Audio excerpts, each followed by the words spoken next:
Let's get started. Story number 1. It was a cold January night, the kind that chills to the bone and amplifies every sound. Olivia sat curled up on the couch, a mug of steaming cocoa cradled in her hands. The wind outside howled like a living thing, rattling the windows of her small rented house on the outskirts of town. She had never been much for winter, and nights like this made her miss the bustle of her old city apartment. But the move had been necessary, and the quiet rural life was supposed to help her focus on finishing her novel. Her nearest neighbor lived over a mile away, and the solitude was a double-edged sword. It was peaceful, yes, but also unnerving. Tonight, that unease felt sharper than usual. She tried to shake it off, telling herself it was just the weather.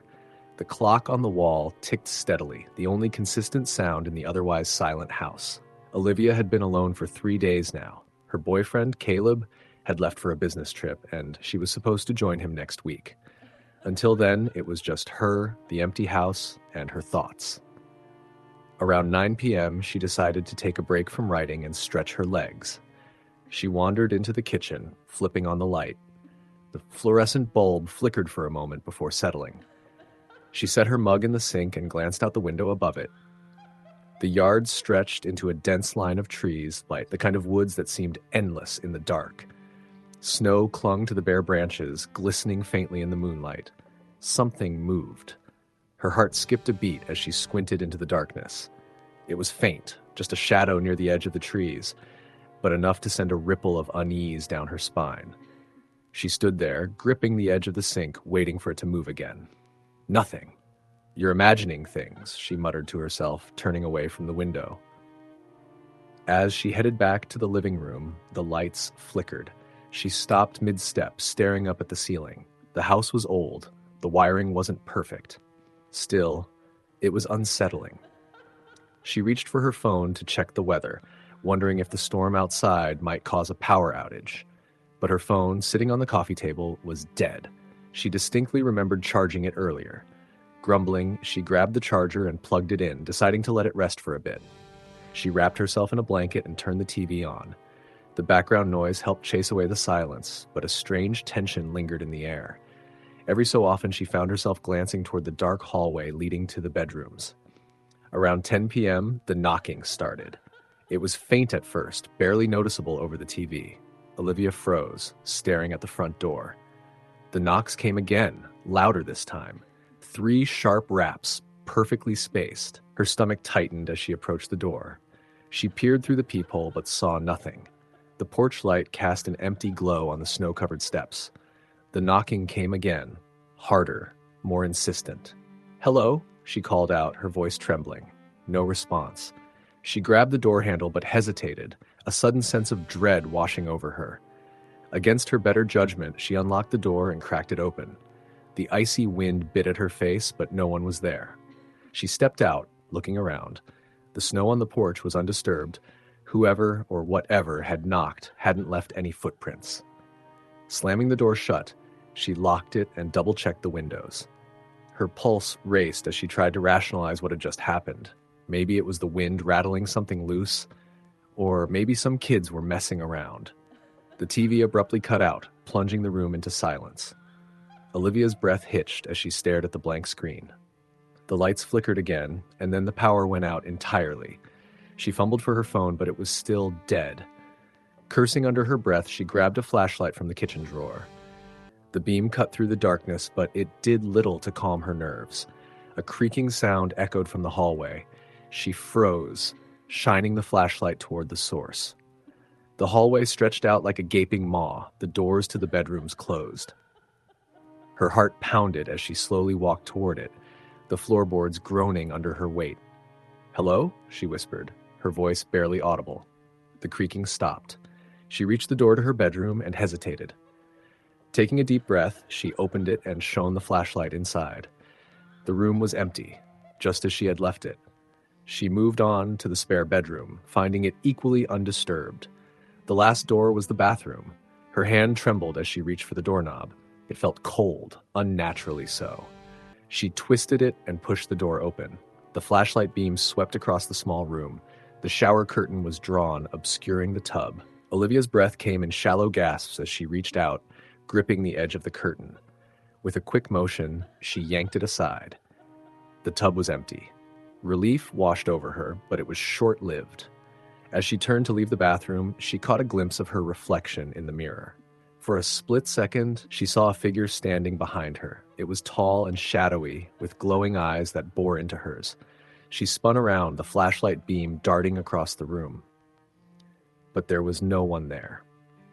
The sound of footsteps echoed down the hallway, heavy and deliberate. Olivia bolted from the bathroom, her mind racing. She ran to the living room, clutching the flashlight like a weapon. The footsteps stopped, but she could feel a presence, something watching her. The air grew colder, and the hairs on the back of her neck stood on end. A soft whisper filled the room, unintelligible but chilling. She backed into a corner, her flashlight shaking in her hands. "Who's there?" she demanded, her voice cracking. The whispering stopped, replaced by a low, guttural growl.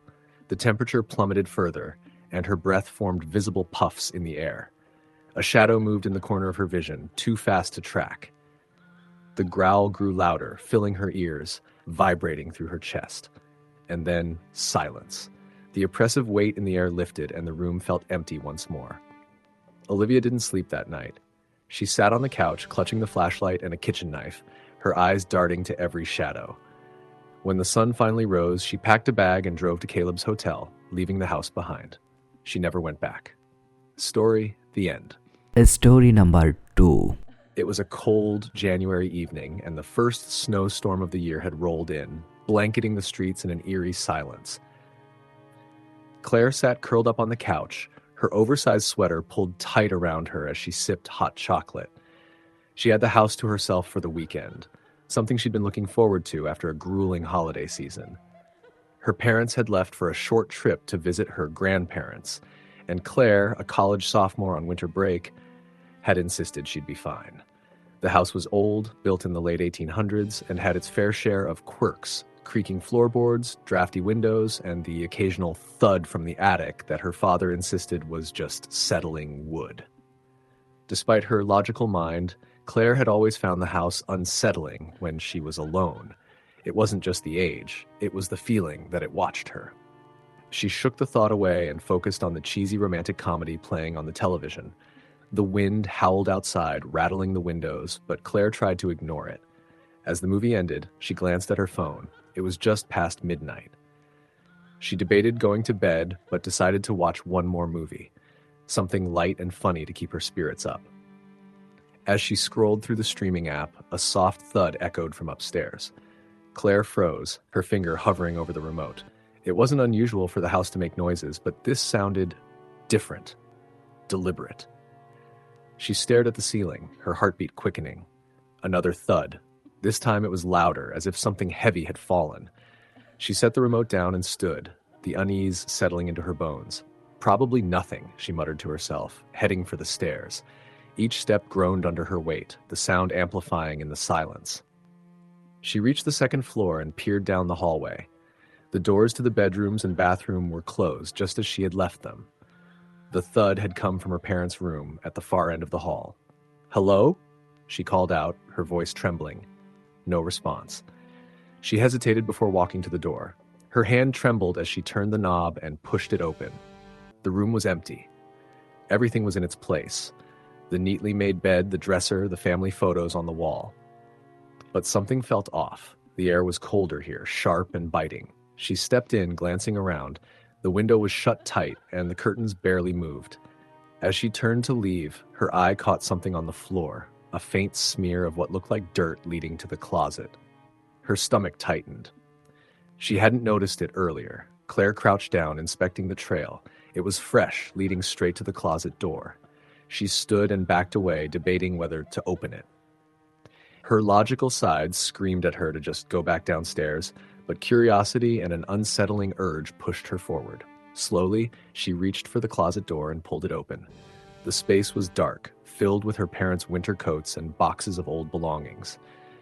She exhaled in relief and shut the door, laughing nervously at herself. As she turned back to the hallway, she froze.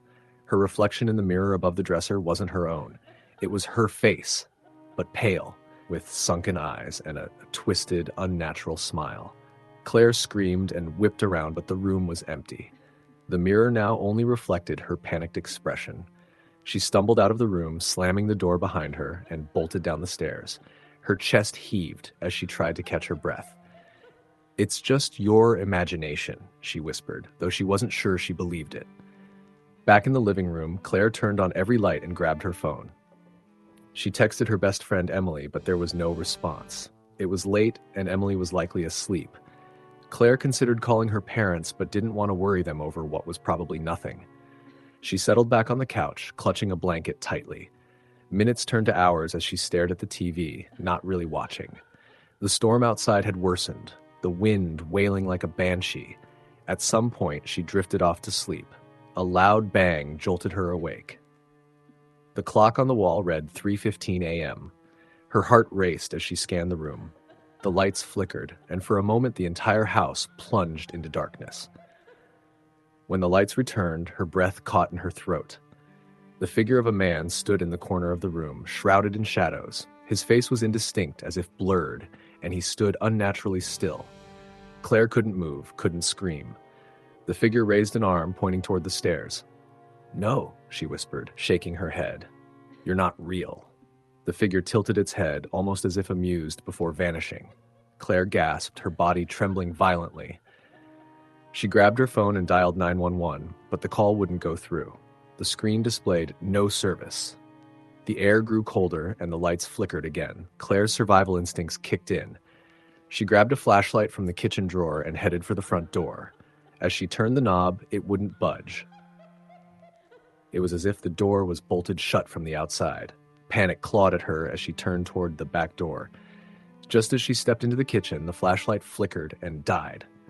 In the pitch-black darkness, she heard the faint sound of footsteps coming down the stairs. "Leave me alone," she screamed, backing into a corner. The footsteps stopped and the house fell silent.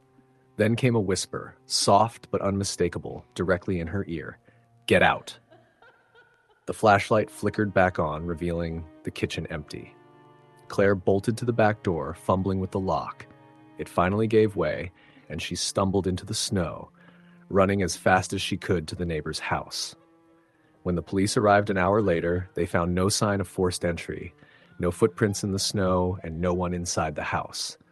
But in her parents' room, the dirt trail was gone, and the mirror hung cracked, as if someone had punched it from the inside. Story the end. Story number 3. The January wind howled outside, its icy tendrils sneaking through the cracks of the old farmhouse Emma called home.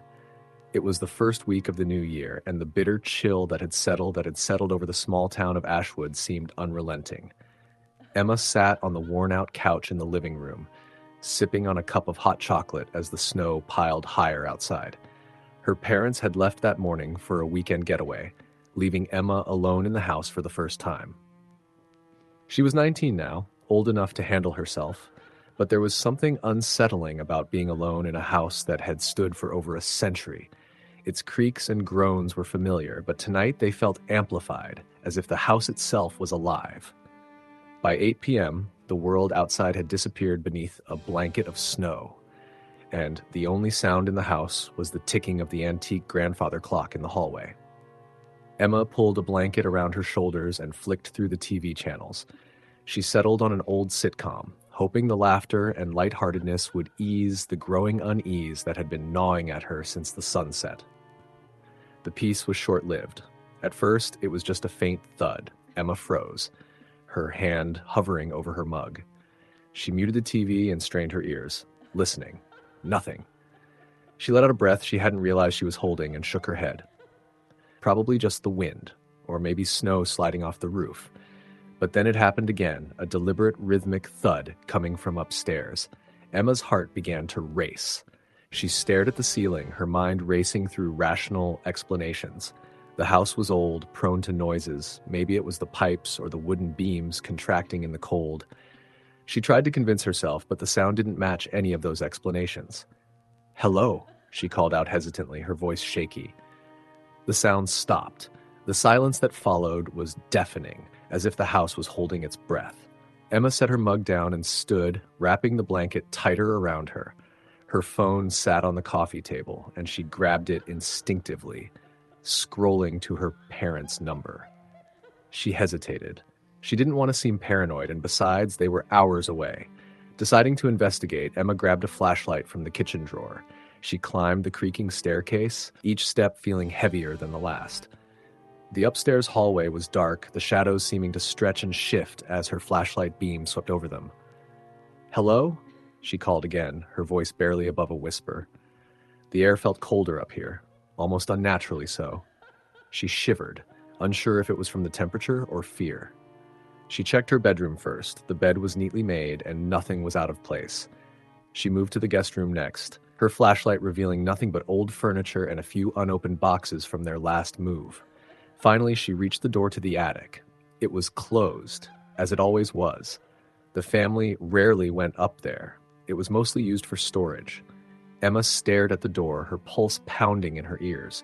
She didn't want to open it, but the thudding noise had come from this direction. Summoning all her courage, she reached for the doorknob and turned it slowly. The door creaked open, revealing the narrow staircase leading up into the attic's darkness. The cold was more intense here, biting at her skin. She climbed the stairs cautiously, her flashlight cutting through the gloom. The attic was exactly as she remembered it: dusty boxes, old furniture covered in white sheets, and a single small window letting in the pale glow of the moonlight. Nothing seemed out of the ordinary. Emma turned to leave when something caught her eye. In the far corner of the attic, partially hidden behind a stack of boxes, was a mirror she didn't recognize. It was tall, with an ornate, gilded frame that looked out of place among the other items. She approached it, her reflection growing larger as she neared. Her breath caught in her throat. In the mirror, she could see the attic behind her, but there was someone standing there. Emma spun around, her flashlight sweeping through the space. There was no one there. She turned back to the mirror, her hands trembling. The figure was still there, standing motionless. It was tall and shadowy, its features indistinct, but its presence was undeniable. Emma stumbled back, her flashlight clattering to the floor. The beam flickered before going out entirely, plunging her into darkness. She scrambled to pick it up, her hands shaking so badly she could barely grip it. When she turned it back on, the figure in the mirror was gone. Heart pounding, Emma bolted down the attic stairs, slamming the door shut behind her. She raced back to the living room, locking every door and window she passed along the way. She grabbed her phone and called her mom. "Emma, what's wrong?" Her mom answered, her voice laced with concern. I heard something upstairs, and I saw..." Emma's voice cracked. She glanced around the room, half expecting the figure to appear again. "I think someone's in the house." Her mom's voice was calm but firm. "Emma, listen to me. Lock the doors and call the police. Your dad and I are on our way back." Emma nodded, even though her mom couldn't see her. "Okay."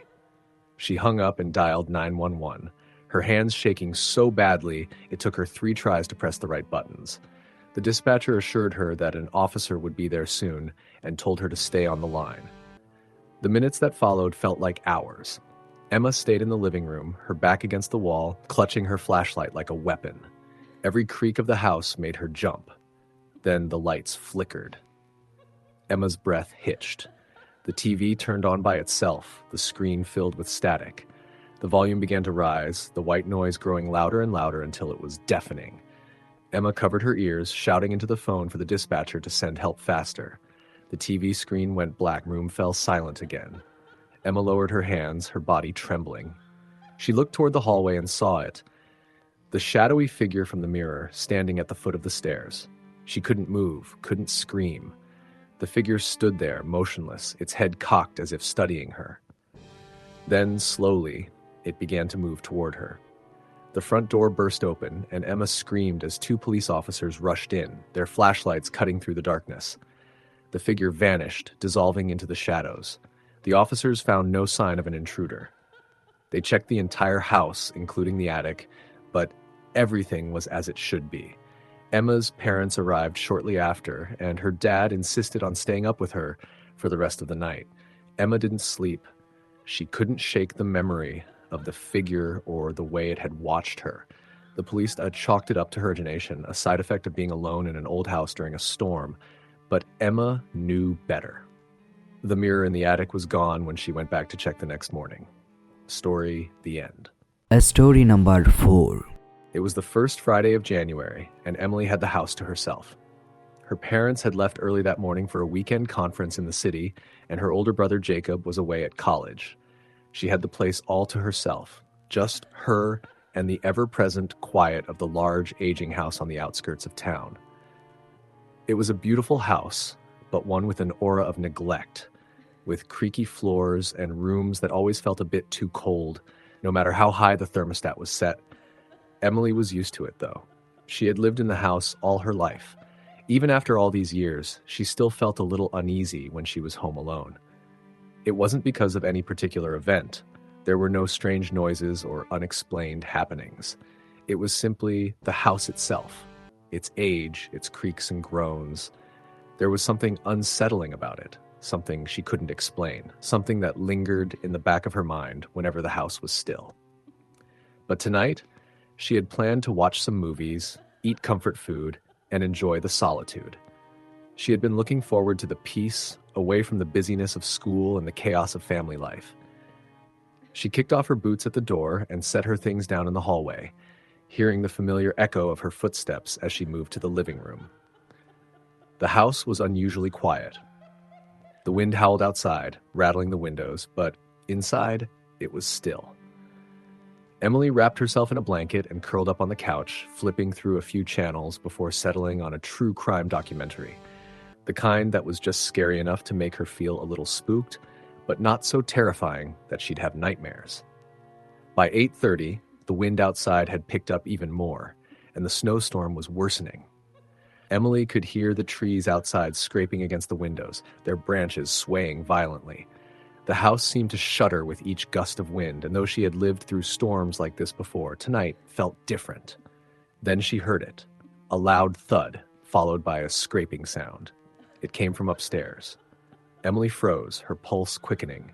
She set the remote down slowly and stood up, listening intently. Another thud, followed by the distinct sound of something dragging. It sounded like footsteps, but uneven, like someone or something was stumbling. She hesitated, trying to reason with herself. It could be the wind, she thought. Maybe it was just the house settling. But the sound didn't stop. The scraping continued, growing louder, closer. "Hello?" Emily called out, her voice trembling. She immediately regretted saying anything. It sounded foolish. There was no one here. The house was empty, just as it should be. The sound stopped. For a moment, there was only silence, and Emily felt a wave of relief. She turned to the kitchen, considering whether she should go check things out, but then the scraping began again, this time louder than before. It was coming from the hallway upstairs. Her heart was pounding in her chest. She grabbed her phone from the coffee table and called her best friend, Natalie. "Hey, Nat," Emily said, trying to keep her voice steady. I think someone's in the house." There was a brief pause on the other end of the line. "What? Are you sure?" "I don't know. I heard footsteps upstairs and then something dragged across the floor. It sounded like it was coming closer." "Emily, stop freaking yourself out. It's probably the storm or just the house making noises. You're alone in a big old house and you know how those places are." "Yeah, I guess." But Emily's voice broke off. Another loud thud echoed through the house, followed by more dragging. This time, it was unmistakably close. Too close. "Okay, that doesn't sound like the house settling," Natalie said, her voice now filled with concern. "Are you locked in? Did you check all the doors and windows?" "Yes, I locked everything, but the sounds, they're getting closer." Emily didn't wait for another reply. She hung up quickly, her hands shaking as she stared down the dark hallway that led upstairs. She knew she had to check. She couldn't just sit here. With a deep breath, Emily grabbed the nearest thing she could find for protection, her father's old baseball bat that he kept behind the door for emergencies. The thudding noises continued, but they were still coming from upstairs. Slowly, she made her way to the staircase, the bat gripped tightly in her hands. The house seemed unnaturally still now, the sound of the storm outside muffled by the walls, leaving only the sound of her own breathing and the creaks of the wooden steps beneath her feet. She reached the top of the stairs. The hallway stretched before her in the dim light of the one bulb overhead. The rooms on either side of the hallway were all dark.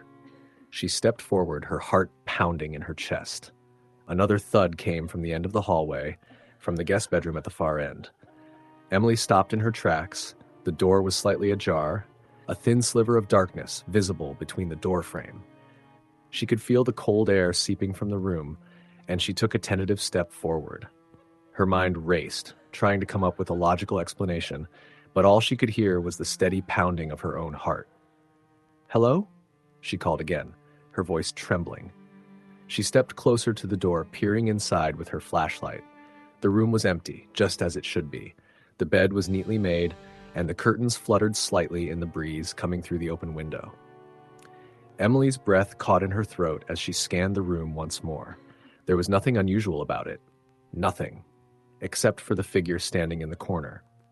The figure was tall, dark, and indistinct, as if it were made of shadows, yet there was a feeling of immense presence. Emily's breath caught in her throat, and she took a step backward, clutching the bat in her hands as she backed away. The figure didn't move, didn't speak, but its eyes... Emily couldn't see them, but she could feel them. The gaze was fixed on her, cold and unblinking. Her heart raced, and she turned to flee, but as she stepped back toward the stairs, the door slammed shut behind her with a deafening bang.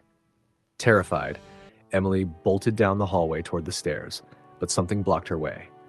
A figure, standing silently at the top of the stairs, its shadow stretching along the walls like an inky stain. Her breath was ragged as she looked at it, her legs frozen in place. It was the same dark figure, but now it was much closer, as if it had followed her. It reached out toward her, its hands stretching in the air. With all the strength she could muster, Emily screamed and ran for the stairs, throwing herself down the steps in a desperate attempt to escape. The house seemed to come alive around her, groaning, creaking, the air thick with the oppressive weight of something just beyond her comprehension. She hit the bottom of the stairs hard and scrambled toward the front door, fumbling with the lock. Finally, it clicked open.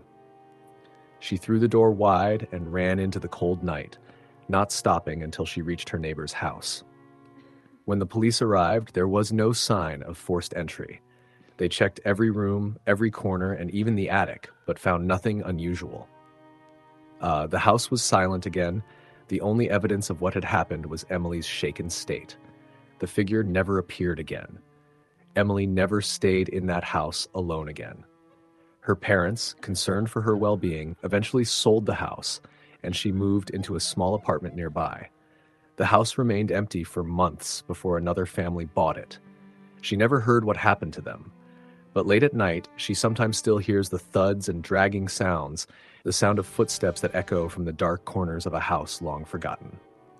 Story the end. Story number 5. It was a cold October evening, and the first frost of the season glistened under the dim glow of the streetlights. Emma had the house to herself for the weekend, something she had been looking forward to since her parents announced their anniversary trip weeks ago. Solitude. A chance to binge watch her favorite shows, order takeout, and perhaps indulge in a few guilty pleasures like staying up too late or eating ice cream for breakfast. The house was eerily quiet as Emma set her things on the kitchen counter. She looked around the familiar space, the same house she had grown up in, where nothing unusual had ever happened. But tonight, the silence felt heavier, almost tangible. She shook off the thought with a small laugh, scolding herself for being paranoid. By 10 p.m., Emma had settled into the couch, wrapped in her favorite blanket, scrolling through streaming options.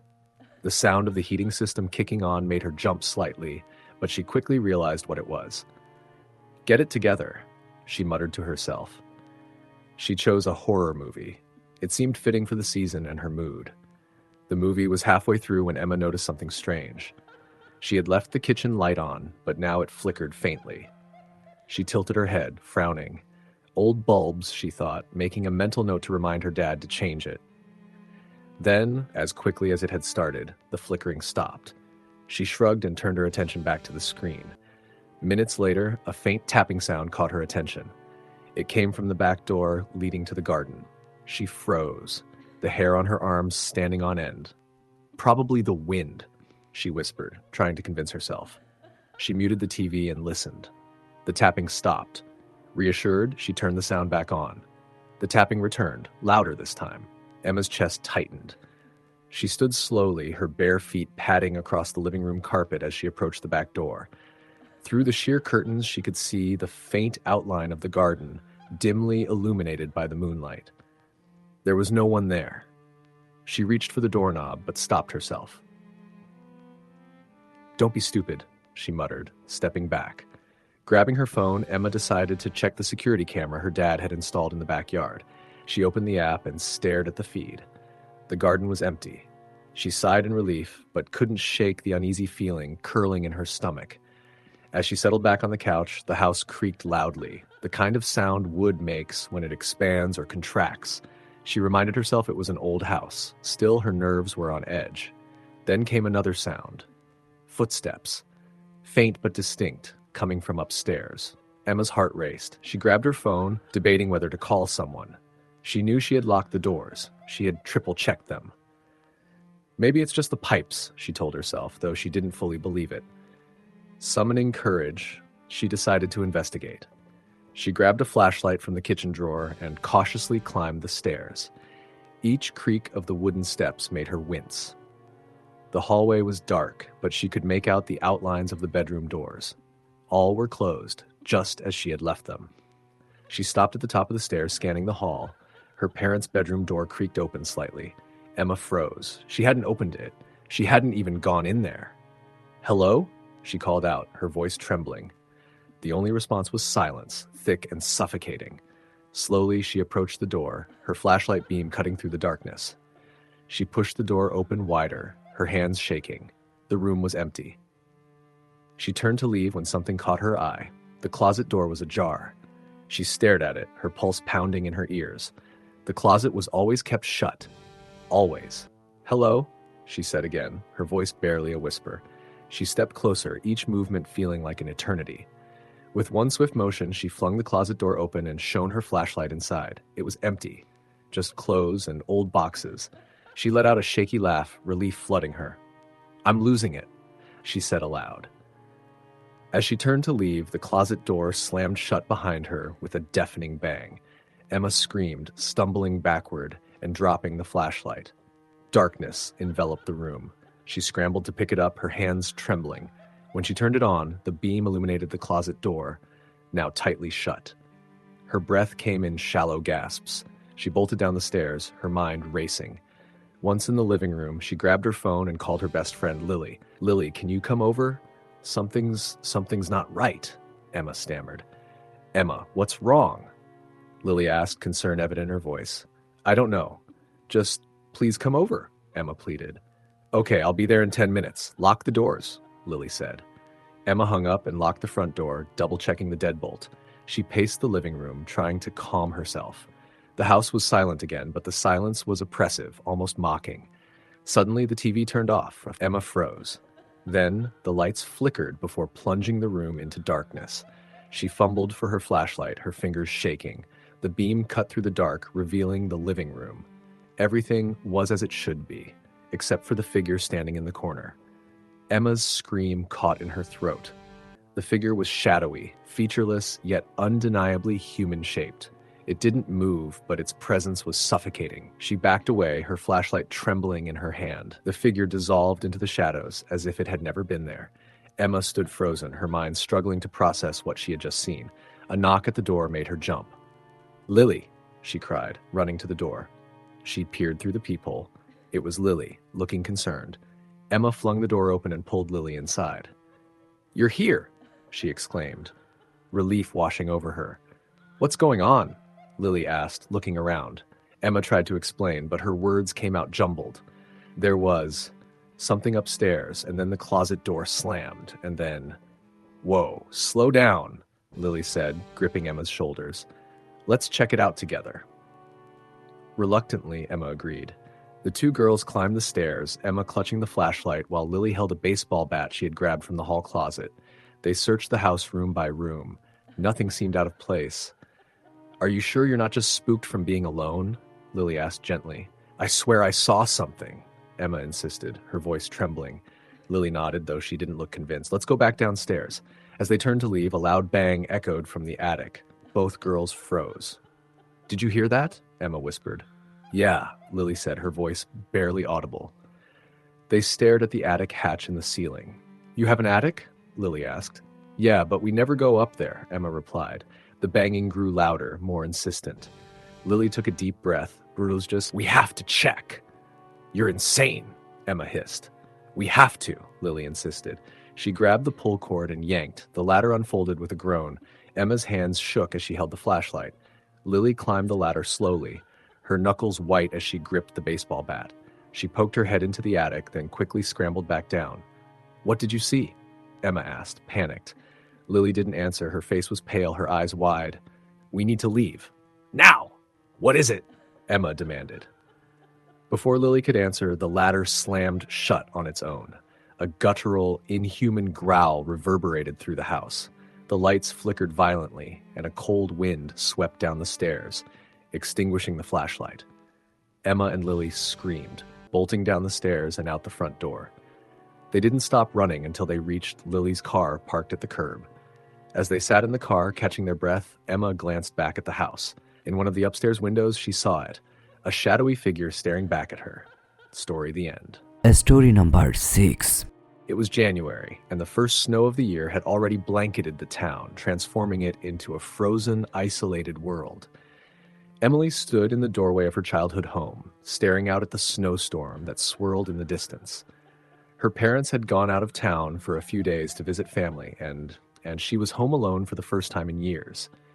At 22, Emily was no longer the scared little girl who was frightened of the dark and the creaky floorboards, but something about the house still unnerved her. The house was old, centuries old, in fact, and it had always felt like it had a life of its own. The walls seemed to whisper late at night, and the creaking from the attic was louder on windy nights. Emily had convinced herself it was all just her imagination. Her parents had lived here her whole life, and nothing strange had ever happened, despite the unsettling rumors about the place. After she locked the front door, Emily settled into the living room with a book. The sound of the wind outside was deafening as it howled through the trees, but the warmth of the house provided some comfort. She glanced at the clock. It was nearly midnight. It had been a long day of unpacking after her return home from college, and she was looking forward to a peaceful night's sleep. Suddenly, a sharp knock on the door broke the stillness. Emily froze, her heart racing. The sound was so unexpected, so loud that it sent a jolt through her body. She glanced toward the front window, but no one was there. Probably just the wind, she muttered to herself, though doubt lingered in the back of her mind. She stood slowly and walked toward the door, peeking through the peephole. Nothing. Her breath caught in her throat. She opened the door just a crack, looking around the porch, but there was no sign of anyone. The snow had begun to pile up outside, leaving nothing but a blank, white canvas. She closed the door, a sense of unease creeping over her. Get a grip, she whispered to herself. But as she locked the door again, she heard another sound, this time from the kitchen, a low thud. Her pulse quickened, and she immediately felt the weight of the silence press down on her. With cautious steps, she made her way toward the kitchen. The house was unnervingly quiet, and the air felt cold, even though the heat was on. As she turned the corner into the kitchen, her eyes immediately went to the back door. It was slightly ajar. Emily's stomach dropped. She was sure she had locked it earlier. She stepped closer, the hairs on the back of her neck standing up. The door was open just enough for her to see the snowstorm swirling outside. She checked the lock. Nothing. No sign of any disturbance. No sign of anyone forcing it open. She closed the door and bolted it shut, though the nagging feeling in her chest didn't go away. Maybe I left it open, she told herself, but her mind wasn't convinced. The night dragged on, the wind growing fiercer, rattling the windows like an angry spirit. Emily tried to go back to reading, but she couldn't shake the unease that settled over her. Her eyes kept flicking to the shadows, as if expecting to see something move. A sudden bang from upstairs made her jump. Her heart pounded in her chest, and she felt a cold shiver run through her. The noise came from the attic, A faint thud followed by what sounded like dragging footsteps. "Who's there?" Emily called out, her voice trembling slightly. She tried to calm herself. It was probably just the house settling, she reasoned. It always creaked in the winter. But as she listened more intently, the sounds from above grew louder. The dragging noise grew more distinct, followed by a soft scraping sound. It was as if something, or someone, was slowly dragging something heavy across the floor. Emily's breath caught in her throat. The attic was off limits, locked for as long as she could remember. Her parents never mentioned it, never explained why it was locked, but she knew it was a place they avoided. "Hello?" she called again, but there was no answer. The house seemed to have swallowed her words. She stood frozen in place for what felt like an eternity. Every nerve in her body screamed at her to leave, but she couldn't tear herself away. She had to know what was up there. With slow, deliberate steps, she ascended the stairs, each creak of the floorboards amplifying the growing dread in her chest. The attic door loomed ahead of her, its frame dark and foreboding. The door was ajar, just slightly, but she was sure it had been locked earlier. As she reached the top of the stairs, the air grew colder. Her breath turned to mist in front of her as she slowly pushed the door open. The attic was dark, except for the faint light from the window, the snowstorm outside casting an eerie glow. And then she saw it. A figure. It was standing in the corner of the attic, its back to her. Emily's blood ran cold as she stared at it. The figure was tall and thin, its features obscured by shadow, but she could feel its presence. It was as if it were waiting for her, watching her every move. She stepped backward, a strangled gasp escaping her throat. As she turned to run, the door slammed shut behind her with a deafening bang, trapping her inside. The air was thick and heavy, suffocating her with the weight of something malevolent. "Get out!" a voice whispered from the darkness. Emily spun around, her heart racing. The figure was gone, but the voice echoed in her mind, repeating over and over again, "Get out!" The room seemed to close in on her, the walls pressing tighter, the cold creeping into her bones. She fumbled with the door handle, but it wouldn't budge. The whispering grew louder, more urgent. "Leave. Now." With a sudden burst of strength, Emily managed to tear the door open, stumbling down the stairs as quickly as her legs would carry her. She ran for the front door, the house seeming to resist her at every turn. The wind outside howled in fury as she threw open the door and bolted into the night. She didn't stop running until she reached her neighbor's house, breathless and trembling.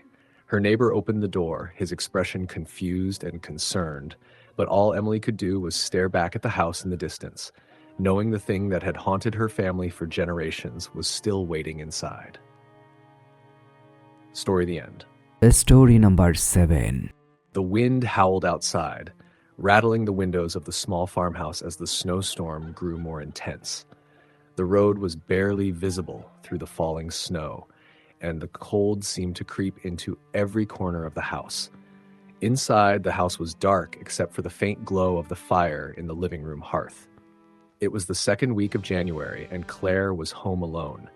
Her parents had left for a trip to visit relatives in another town, and her older brother, Aaron, had gone to stay with his friends for the weekend.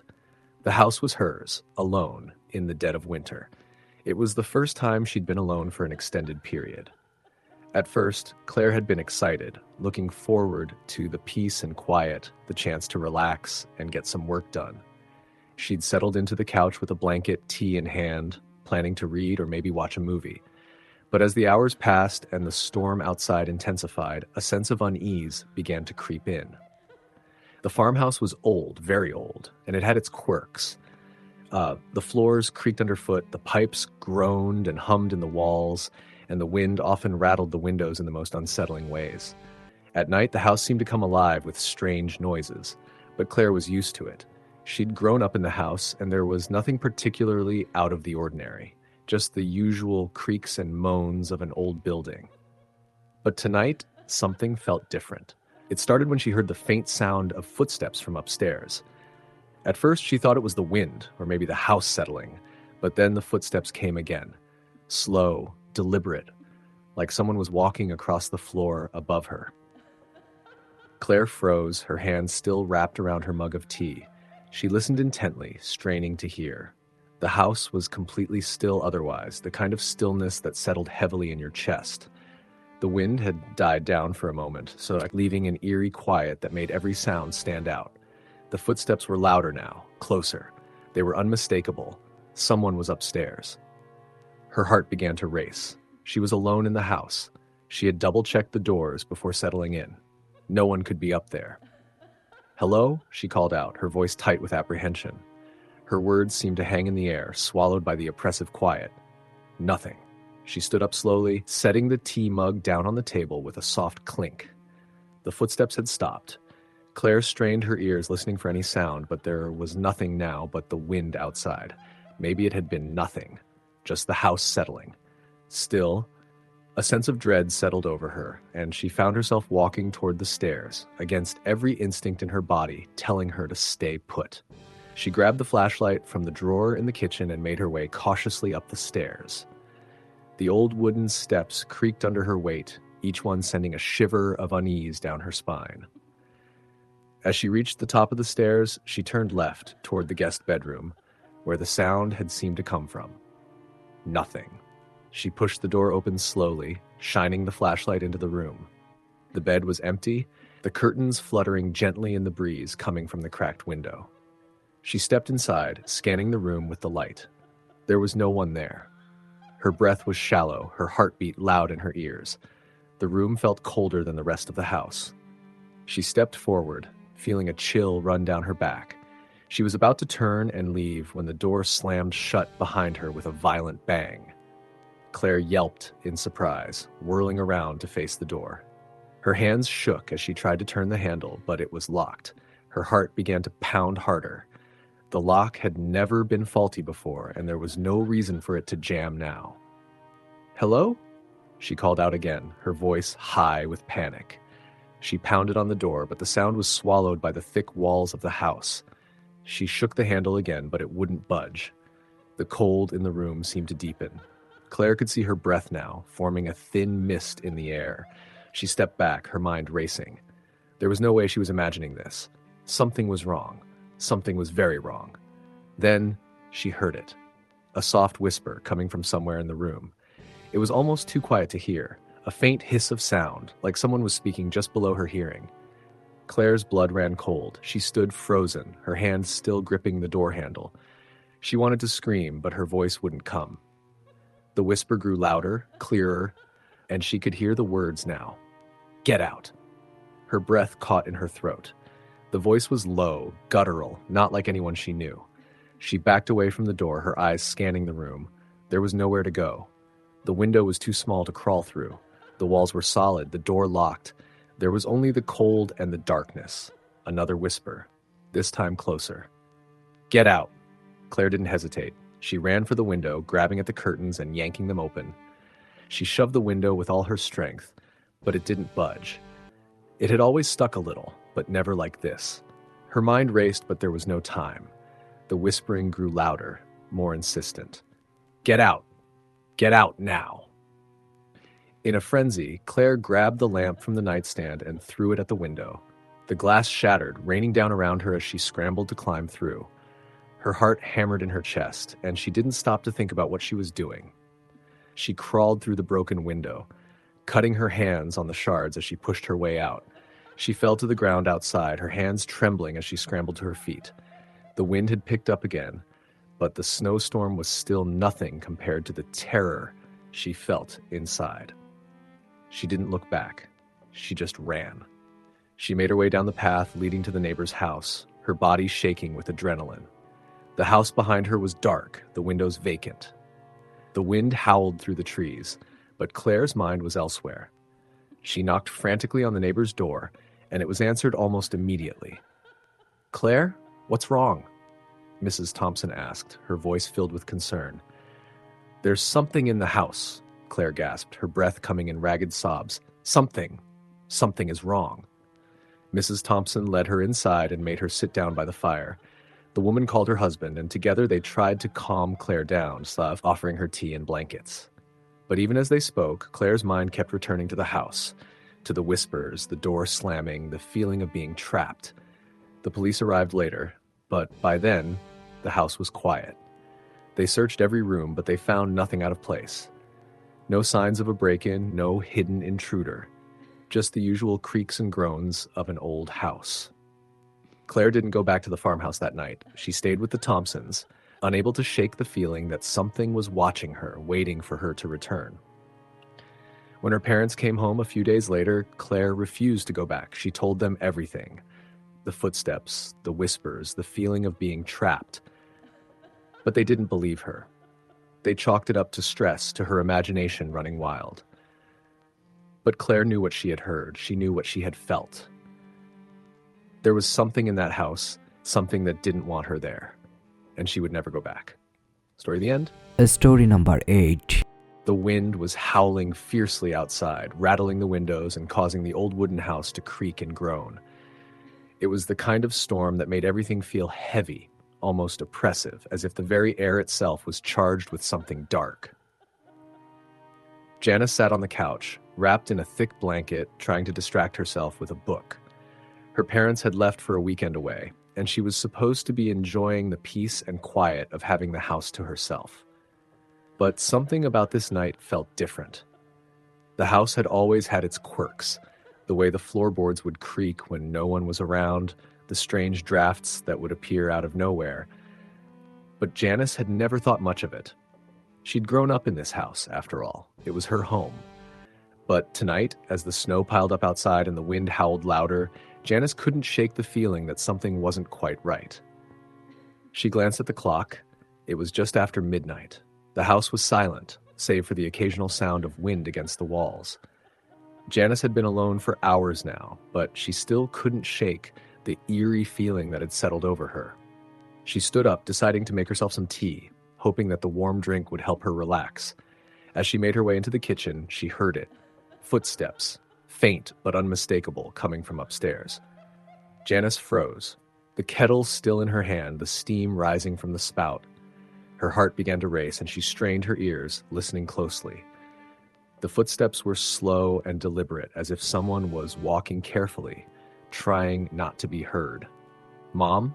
Dad?" she called out, though she knew they wouldn't be back until tomorrow night. The house was completely empty. The footsteps stopped. Then a soft rustling sound followed, like the sound of something being dragged across the floor. Janice's mind raced.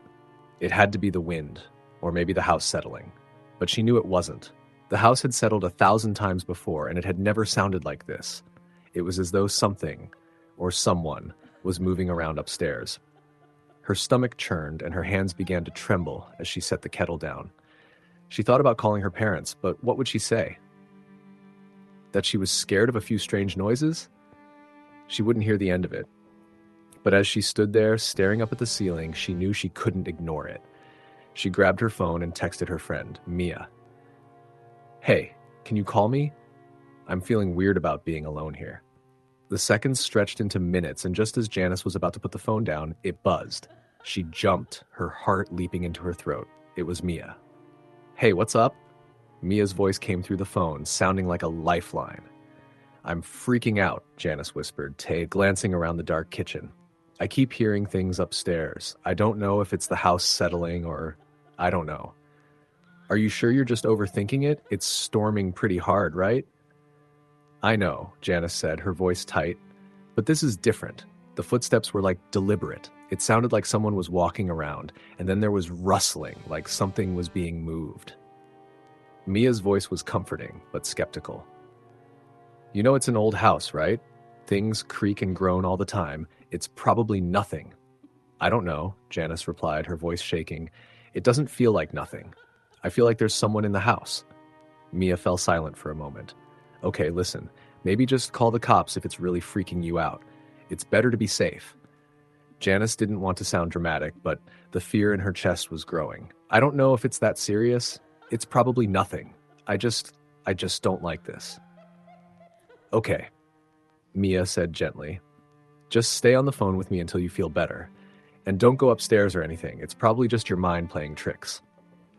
Janice agreed, even though the unease was still gnawing at her. She returned to the couch, huddling under the blanket, phone pressed to her ear, listening to the wind howl outside. As she tried to focus on the conversation with Mia, she heard it again, a faint scratching sound, like nails scraping against wood. It was coming from the hallway upstairs. Janice's blood ran cold. "Mia," she whispered, her voice barely audible. "Something's moving up there. It sounds like something is dragging across the floor." "Okay, that's not normal," Mia said, her voice sharp with concern. "Listen, I think you should leave the house. Go to a neighbor's or something." Janice's pulse raced as she stood up again, her eyes darting toward the stairs. "I can't just leave. I'm not going to go out in this storm. You don't have to go far, just somewhere else in the house. Lock yourself in a room or something, but get away from whatever is upstairs." Janice's instincts told her that Mia was right. Something wasn't right. She grabbed the nearest chair and wedged it under the doorknob of the kitchen, just in case, then turned to face the hallway. The air felt colder now, and the house seemed to be holding its breath. "I'm going to check it out," she said, trying to sound braver than she felt. "I'll be quick." "Janice, no!" Mia exclaimed, but Janice had already started moving toward the stairs. The staircase loomed in front of her, dark and silent. Each step creaked as she ascended slowly, trying to make as little noise as possible. The air up here was thick with the smell of dust and old wood. As she reached the landing, she paused, listening. The house was still. The hallway stretched out before her, the shadows deepening in the corners. The door to her parents' room was slightly ajar, the faint light from downstairs casting a shadow across the floor. She approached it cautiously, her heart in her throat. "Mom? Dad?" she whispered, but there was no answer. She pushed the door open all the way, and her breath caught in her chest. The room was empty, just as it had been when she left it earlier that evening. The bed was made, the curtains drawn, everything in its place. But the air was unnervingly cold, and there was a strange, musty smell that filled her nose. Suddenly, the door slammed shut behind her with a loud bang. Janice's heart skipped a beat as she spun around, her hands trembling. The room was completely dark now, the faint light from the hallway gone. She reached for the door, but it wouldn't open. She tugged at the knob frantically, but it was locked. "Hello?" she called out, her voice shaking. "Is anyone there?" There was no response, just the sound of her own breath and the thudding of her heart in her chest. She took a deep breath, trying to steady herself. The sound of scratching returned, this time louder, coming from the far corner of the room. She turned slowly, her eyes wide with terror. The corner of the room seemed to shift as if something was emerging from the shadows. Janice's breath hitched as a figure materialized in the darkness. It was tall and gaunt, its face obscured by a black hood. The figure moved slowly toward her, dragging something heavy behind it. The scratching grew louder, more frantic, as the figure drew closer. "No, no, please," Janice gasped, backing away. Her heart pounded in her ears as she tried the door again, desperate to escape. The figure stopped in front of her, its face still hidden. But as it raised its hand, Janice saw the glint of something sharp, a knife, or maybe a claw. And then, as if it had never been there at all, the figure vanished. The door swung open. Janice stumbled out of the room, her legs weak beneath her. She bolted down the stairs, not stopping until she was outside, gasping for breath in the freezing air. She didn't look back. When her parents returned the next day, Janice never mentioned what had happened. She wasn't sure if it was a dream or if she just imagined it all, but she knew one thing for certain. The house had never felt the same since. Story the end. Story number 9. The wind was bitterly cold, and the snow had started falling heavily when Lauren's parents left early on a Friday morning for a weekend trip out of town. Lauren, who was 22 and home for a short break from university, had always been fine with being alone. She grew up in a large, old house on the outskirts of a quiet town, and though it creaked and groaned, she found comfort in the familiar sounds. The house had character, aged wood, tall windows, and an attic full of forgotten memories. But Lauren had never felt afraid in it. That morning, as the first snowfall blanketed the ground outside, Lauren settled in for a quiet day. She made herself a hot cup of tea and curled up on the couch, her favorite blanket draped over her. The winter storm outside raged, the wind howling through the trees, but inside the house was warm and peaceful. It felt like the perfect time to catch up on some reading and relax. But as the afternoon wore on, Lauren began to feel an unease she couldn't explain. At first, she dismissed it as the storm, the way it made the house feel more isolated than usual. The wind moaned against the windows, and the old house seemed to shake with each gust. But the sensation of being watched lingered, a feeling she couldn't shake. It wasn't strong at first, just an occasional shiver down her spine or the sense that someone was behind her when she looked around. Lauren tried to focus on her book, but the unease persisted. It wasn't long before she heard the first sound, a soft thud coming from upstairs. She paused, her breath catching in her throat. It sounded like something, a door, maybe, or a book falling to the floor. Her heart beat a little faster, but she convinced herself it was just the house settling. It was an old house, after all, the kind that groaned and creaked as it moved with the temperature. The sound came again, louder this time, a scraping, dragging sound. Lauren's stomach dropped. It was coming from the hallway upstairs. She sat still, holding her breath, listening intently. There was no way it could be the wind. The sound was too specific, too deliberate. She stood up from the couch, her feet almost making no sound on the hardwood floor as she moved toward the stairs. The house felt too still. The wind outside seemed to have died down, leaving the unsettling silence to fill every corner. She crept up the stairs, feeling a growing sense of discomfort with each step she took. When she reached the top, she turned to the right, toward the guest room where the noise had seemed to come from. It was quiet now. Her breath fogged in the cold air, and she could feel the chill creeping into the hallway from the windows. She pushed open the door to the guest room, the old hinges creaking loudly as the door swung open. The room was empty, just as she expected. The bed was neatly made, the curtains drawn tightly across the window. Nothing was out of place. But something was off. Lauren couldn't put her finger on it. She felt as though she was being watched, though the room was empty. She stepped further inside, her shoes leaving soft impressions on the carpet. She glanced at the closet door, which was slightly ajar. The door slammed shut. Lauren's heart skipped a beat, and she froze, staring at the door. It had definitely been open when she entered the room, but now it was shut tight.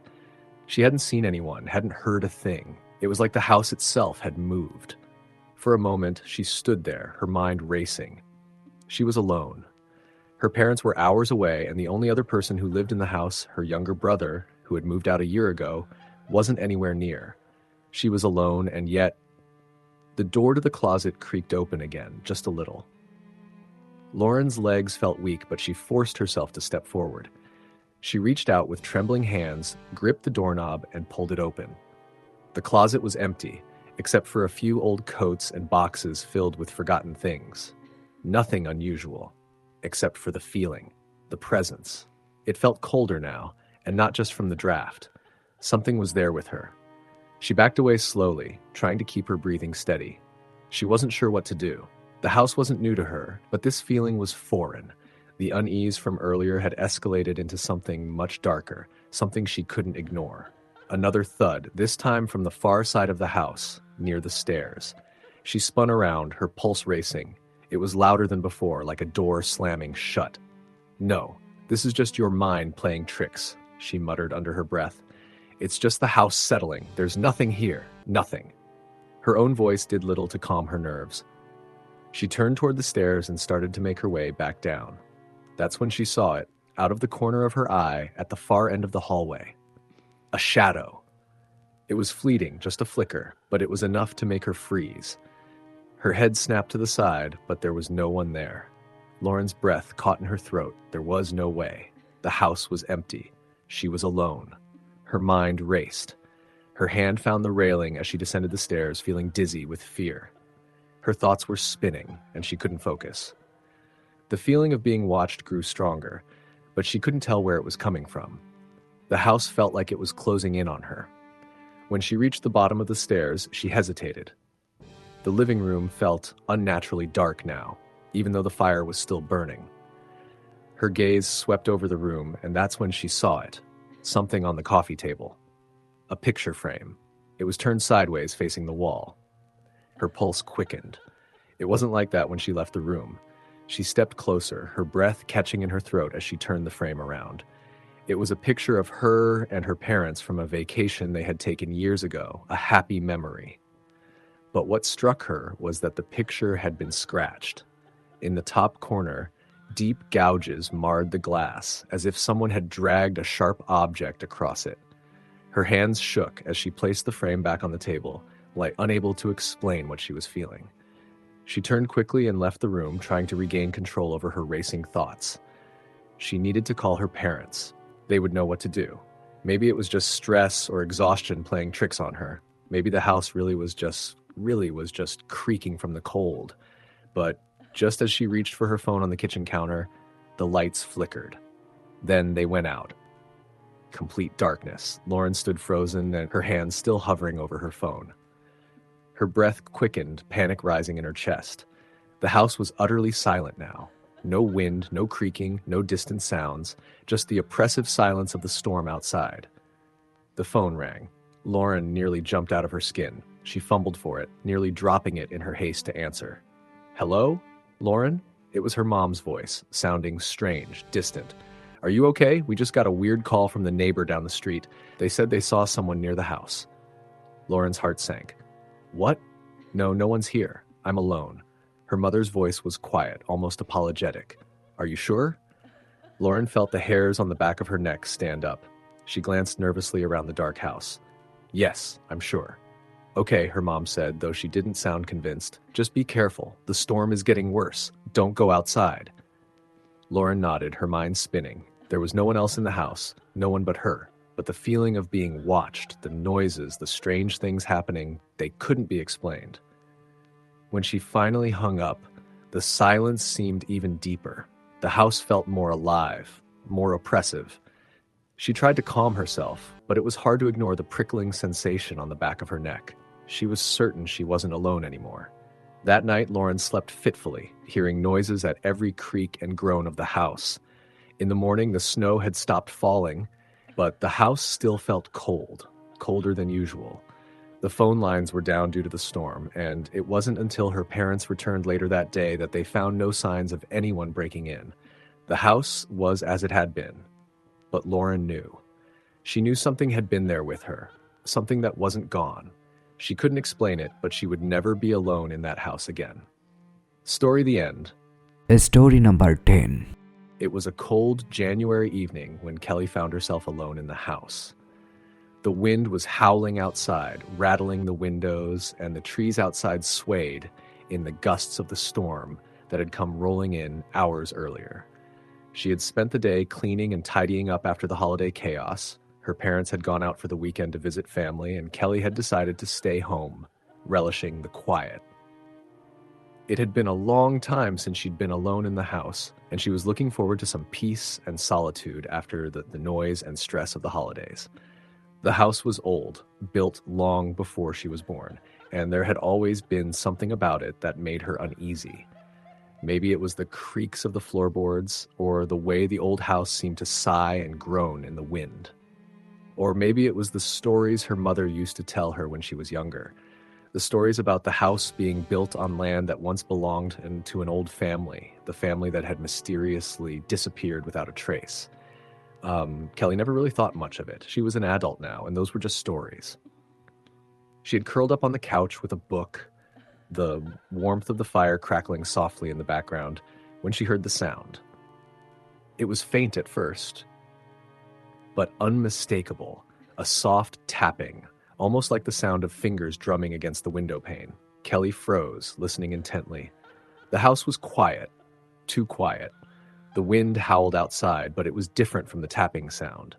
She glanced toward the window, but all she could see was the thick darkness outside, the snow swirling in the light of the street lamp across the road. She told herself it was just the wind, the branches of the trees tapping against the glass. That was all. But the tapping didn't stop.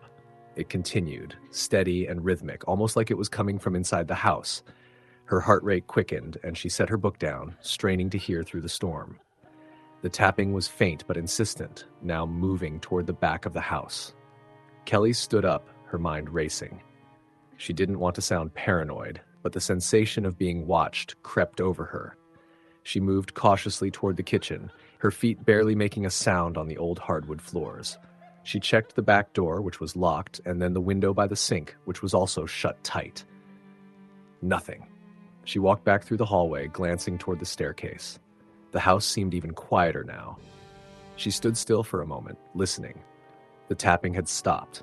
Just as she turned to head back into the living room, a loud bang echoed from upstairs. Kelly's blood ran cold. She hadn't imagined it. Someone, or something, was upstairs. Her first instinct was to call her parents, but the phone was downstairs, and she didn't want to waste time running back to the living room. She crept slowly toward the staircase, her hand trembling on the railing. The house was old, and it creaked in strange places, but this was different. This was deliberate. Someone was up there. "Hello?" she called out, her voice shaky, barely above a whisper. There was no response, only silence. She took another step up, and then another. Her footfalls were soft, but the silence was so profound that every creak of the stairs seemed deafening. As she neared the top of the stairs, a shadow flitted past the hallway, catching her eye. Her breath caught in her throat, but when she turned, there was nothing there. The hallway was empty. Kelly swallowed hard. She knew she had to check. She had to be sure. The fear gnawed at her, but her curiosity was stronger. She stepped into the hallway and approached her parents' bedroom door, which was ajar.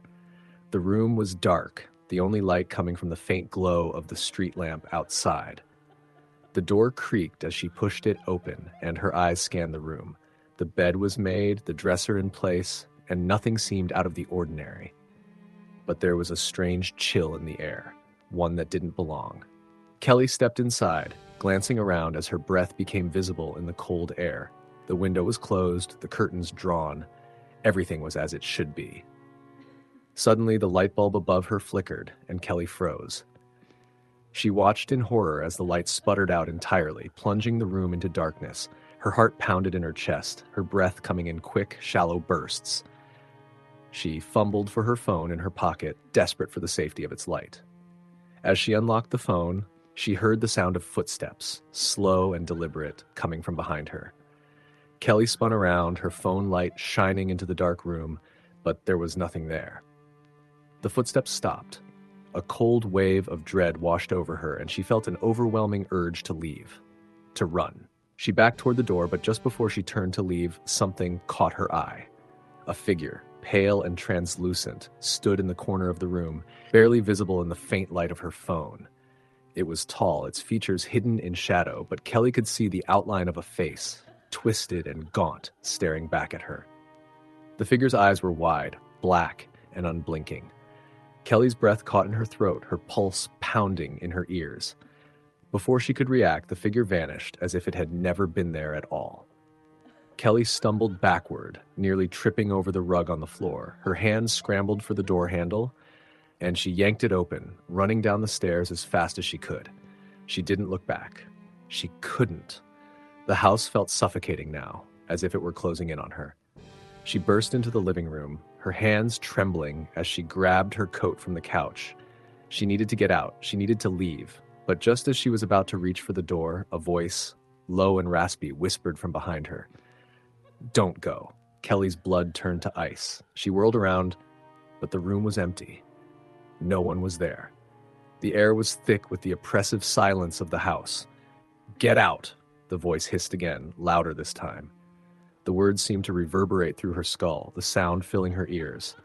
Kelly ran to the front door, her hands shaking as she fumbled with the lock. She could feel the house watching her, pressing down on her with every passing second. Finally, the door flew open and she rushed outside, the biting cold air slapping her face as she sprinted toward the street. She didn't stop running until she reached her neighbor's house. She knocked frantically on the door, and the lights came on a moment later. Her neighbor opened the door, his face filled with concern when he saw the panic in Kelly's eyes. "What's wrong?" he asked, his voice thick with sleep. "Please," Kelly gasped, her breath ragged. "I need to stay here tonight. I can't go back." Her neighbor nodded and let her inside. As Kelly sank into the warmth of their living room, she looked back at her house from the window. The lights were on. All the lights. And she could swear she saw a shadow move behind the curtain in her parents' room, even though no one was supposed to be there. That night, she barely slept, her mind racing with thoughts of what she had seen. She didn't return to the house until her parents came back the next day. When they asked what had happened, Kelly could barely explain. She just told them that she had gotten spooked, that she had imagined it all. But deep down, she knew she hadn't. And she knew she would never stay there alone again. Story the end.